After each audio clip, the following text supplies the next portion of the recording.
और अगर जिस किसी के पास सेल फोन है उसकी लाइट को खोलिए, पूरे सेल फोन निकालिए, अपनी लाइट को खोलिए। चलो निकालो, लाइट को खोलो, वहां भी खोलिए प्लीज। बड़ा मेहरबानी अख्तर भाई, आपका भी फोन का लाइट खोलो। आफ्ताब साहब आपका भी लाइट खोला जाए। तुम सब खोलो अपना लाइट, उधर भी खोलो।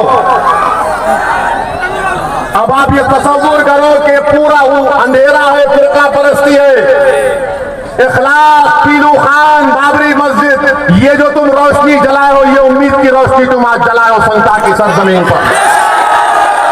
इस रोशनी को पूरे किशनगंज में फैलाओगे आप, पूरे किशनगंज में फैला दोगे आप। 26 तारीख को पतंग को कितने घुस गई थी, घुसे बताओ तुम्हारे 10 साल में हमको। तुम अपनी जबान से बोलो कितने घुस गई थी भारत में घुसे तुम्हारे 10 साल जब तुम वजीर आजम थे। पार्लियामेंट में 10 मरतबा सवाल पूछा गया, कभी भी सही जवाब नहीं दे पाए। मगर मुसलमानों के ताल्लुक से नफरत पैदा करना हमारे हिंदू भाइयों में, ये बच्चे बहुत पैदा करते हैं और घुस बैठी है। अरे बच्चे पैदा कम हो रहे हैं और एक वक्त आएगा जब मुसलमानों की और हिंदुओं की आबादी स्टेबलाइज हो जाएगी। मगर नरेंद्र मोदी सिर्फ नफरत की राजनीति कर रहे हैं। और ये नीतीश कुमार, अरे नीतीश कुमार इतना बड़ा कुलाटी मास्टर है कि सर्कस का जोकर भी परेशान हो जाता हमने कह दिया इनको नहीं जाएंगे। मोदी भी दिल में सोच रहा होगा पार्लियामेंट के बाद क्या कुलाटी मारेगा नहीं। और फिर इनका ये उम्मीदवार है जेडीयू का मास्टर। मास्टर का मास्टर कौन है? मास्टर का मास्टर कौन है? मास्टर का मास्टर मोदी है ना। तो इनका माई बाप मोदी हो चुका है। अगर कल खुदा ना खास्ता ये पार्लियामेंट में चले जाएंगे और यूनिफॉर्म सिविल कोड का बिल आएगा तो मास्टर बोलेगा माई बाप के हुक्म की कानून होगी। बताओ क्या पैसे आदमी को अपना वोट देंगे मेरे भाई? क्या पैसे पार्टी को वोट देंगे? भारत में यूनिफॉर्म सिविल कोड लाना चाहते और यूनिफॉर्म सिविल कोड बीजेपी ने लाया उत्तराखंड प्रदेश में।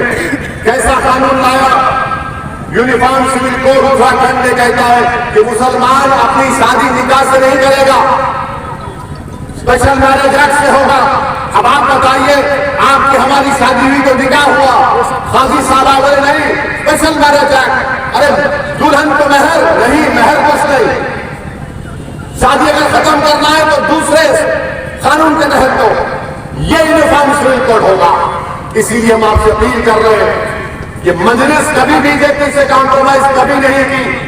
10 साल का पार्लियामेंट का रिकॉर्ड उठाकर देख लो आप।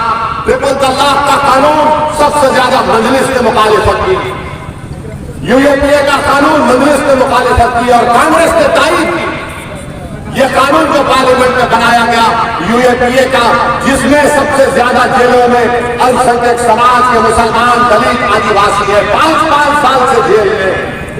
कांग्रेस ने तारीफ की और हमको गाली देते हैं। इतने हर कानून पर मजलिस ने मुखालिफत दर्ज कराई और आपकी आवाज को बुलंद किया।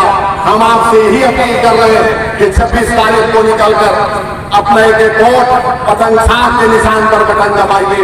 आपको अख्तर ईमान को कामयाब करना है।